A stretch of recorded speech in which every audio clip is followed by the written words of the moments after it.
আজকে আপনাদের একটা চমকপ্রদ খবর দেবো। খবরটা কয়েকদিন আগে থেকেই আমার কানে এসেছিল, কিন্তু কনফার্ম হতে পারছিলাম না। কাল রাতে আমি কনফার্ম হয়েছি যে বাংলাদেশে অভ্যন্তরে বসবাসকারী কিছু উগ্রপন্থী বাংলাদেশি, কিছু পাকিস্তানি, এদের একটা হিট লিস্ট তৈরি হয়েছে। টোটাল 173 জনের, 173 হিট লিস্ট তৈরি হয়েছে। যেমন পাকিস্তানের ক্ষেত্রে হয়েছিল, তেমন এক্ষেত্রেও হয়েছে। এখন হিট লিস্টের মধ্যে যারা আছেন তাদের মধ্যে সিআইএ আছে কিনা আমি এখনো পর্যন্ত বলতে পারবো না। কিন্তু আগের বারে যখন ওয়েস্টিন হোটেলে সিআইএর একজন মারা পড়লেন, তারপর চট্টগ্রাম ওখানে মারা পড়লেন, তাদের কিন্তু ময়নাতদন্ত হয়নি। তাদের ঝটপট আমেরিকা এসে তুলে নিয়ে চলে গিয়েছে।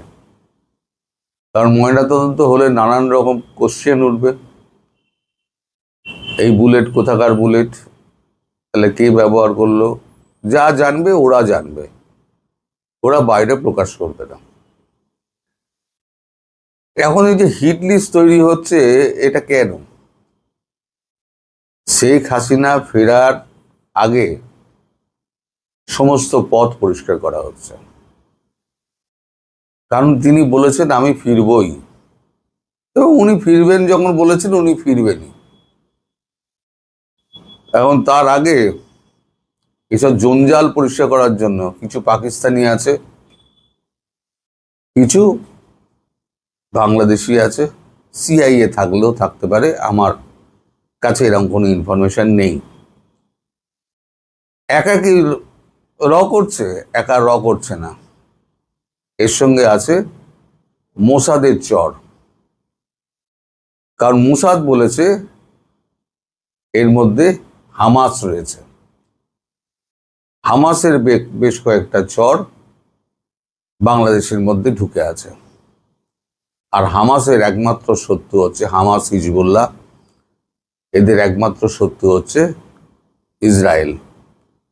কারণ ইসরায়েলে কোথাও কোথাও বোমা টোমা মেরে এরা হয়তো বাংলাদেশে আশ্রয় নিয়েছে, পাকিস্তান হয়ে বাংলাদেশে ঢুকেছে। এখন ইসরায়েলের তো আপনার তো পাকিস্তানে তো এখন যাওয়া আসা বন্ধ, পাসপোর্টে নেই। কিন্তু তারা মানে ওই চোরাই পাসপোর্ট দিয়ে, আর পাকিস্তানকে বলাই আছে, পাকিস্তান তাদেরকে ঢুকতে দিয়েছে। সেখান থেকে তারা এখানে জাহাজে করে যখন মাল আসে সেই সময়তে তারা চলে এসছে। এখানেও কিন্তু মানে পাকিস্তানের সাহায্য নিচ্ছে। পাকিস্তান হচ্ছে পয়সা দিচ্ছে, পয়সা দিলে পরে পাকিস্তান সবার। এই যে আমাদের এরা কি কিন্তু খুব একটা নেতা নয়।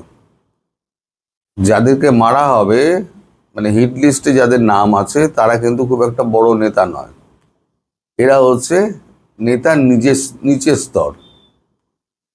যেমন হাফিজ সঈদকে ভারত মারেনি, হাফিজ সঈদের ডাউন লাইন যারা আছে তাদেরকে মেরে দিয়েছে। ডাউন লাইন যদি মেরে দেওয়া যায় তাহলে পরে হাফিজ সঈদ বা নেতা যে, সে কিন্তু মানে অথর্ব হয়ে যাবে। আমেরিকা যে ভুলটা করেছিল, আমেরিকা একেবারে সোজা গিয়ে বোমা মেরে সে একে মেরে দিল, খামেনিকে সে পরিবার শুদ্ধ মেরে দিল। তাতে কি হলো? দেশের বিপরীত একটা মানে সহানুভূতির হাওয়া তৈরি হলো। ভারত সেটা করেনি। ভারতকে গোড়া থেকে কাটে, গোড়া থেকে কাটতে কাটতে মাথাটাকে একলা করে ছেড়ে দেয়। এবং কড়া নজর রাখে যাতে সে দ্বিতীয়বার আর না কোনো রকম করতে পারে। আপনারা খুব শিগগির হয়তো দেখবেন যে দুই একটা এরম বান্দারবন অঞ্চলে দুই একটা পাকিস্তানি মারা পড়েছে, বাংলাদেশি মারা পড়েছে। পরে পরিচয় যদি প্রকাশ হয় আমরা তো জানবো।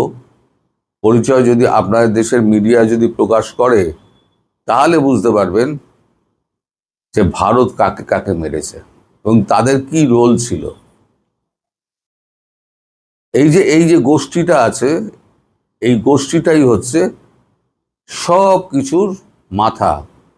মানুষকে তাতানো, তাদেরকে পয়সা দেওয়া, তাদেরকে বিভিন্ন প্ল্যান করে দেওয়া, কি করে কি হবে না হবে, এরা সমস্ত কিছু করে। আর এর পেছনে টাকা জোগায়, পাকিস্তানের তো টাকা নেই, টাকা জোগায় হচ্ছে কিছুটা তুর্কি আর কিছুটা সিআইএ। এখন এই যে হামাস নিধনের জন্য ভারতবর্ষের সঙ্গে গাঁটছড়া বেঁধেছে আমাদের ইসরায়েল, এবং ইসরায়েল এবং রয়ের সঙ্গে গত মাসে, আমি সঠিক তারিখ বলতে পারবো না, একটা মিটিং হয়েছে। সে মিটিংটাও আপনার দোহায় হয়েছে। যত কিছু হয় সব কিন্তু দোহাতেই হয়, দোহাতেই মিটিং হয়েছে। মিটিং হওয়ার পর যে যার মতো ঢুকে পড়েছে এবং তারা হয়তো খুব শিগগির কাজকর্ম শুরু করে দিতে পারে। কারণ আপনারা প্রশ্ন করতে পারেন যে আমি আপনাদের এই খবরগুলো দিচ্ছি কি করে। দিচ্ছি হচ্ছে মিলিটারি ইন্টেলিজেন্সের বিভিন্ন সূত্র ধরে। আমি বলছিলাম না বেশ কিছুদিন আগে আমি খবর পেয়েছি, কিন্তু খবর কতটা সত্যি কতটা মিথ্যে এগুলো ক্রস চেক করতে হয়। ক্রস চেক করতে গিয়ে বিভিন্ন লোককে ধরতে হয়।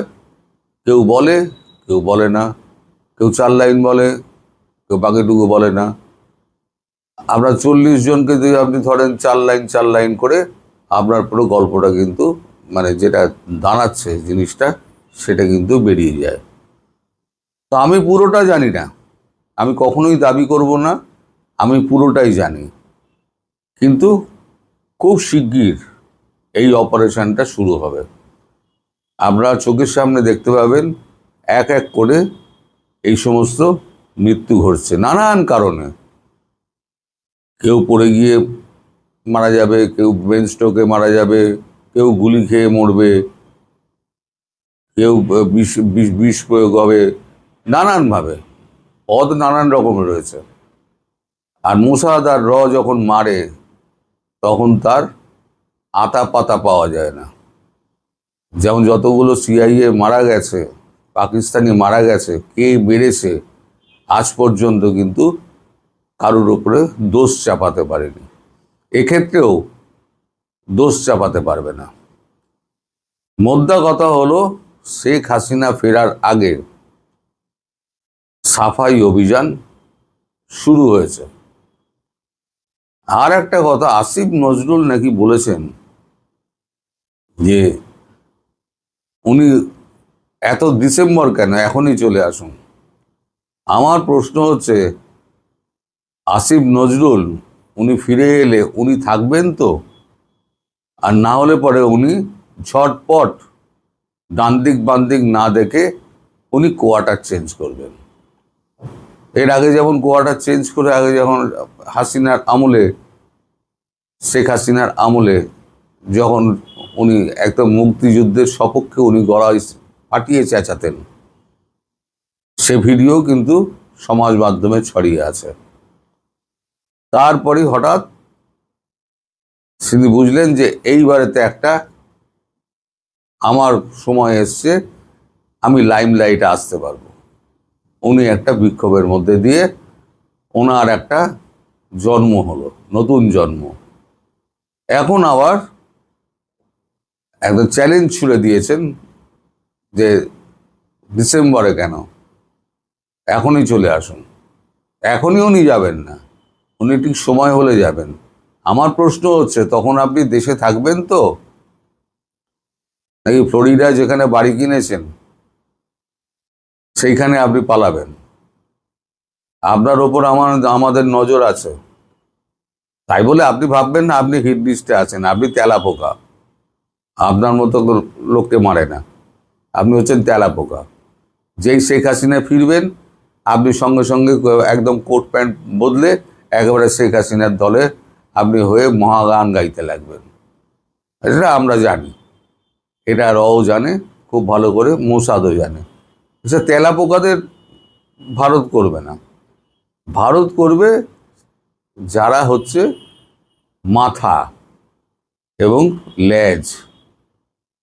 এই লেজের মধ্যে কে কে আছে সেটা তো আমি জানি না, তবে খুব শিগগির এই লেজ থেকে মাথা কাটা পড়বে, এটা নিশ্চিত।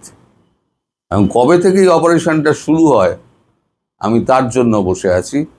আজ এই খবরটা অনেক দিন ধরে আমি মানে ক্রস চেক করার পর তারপরে তো এই খবরটা করছি। আমি যদি খবরটা ভুল করে থাকি তাহলে গভর্নমেন্ট অফ ইন্ডিয়া আমাকে ছপ করে ধরবে, কিন্তু আমি সত্যি কথা বলছি, তাই গভর্নমেন্ট অফ ইন্ডিয়া আমাকে ধরতে পারবে না। সুতরাং সবাই এখন অপেক্ষা করুন আর দেখতে থাকুন আগামী দিনের নাটক। নমস্কার।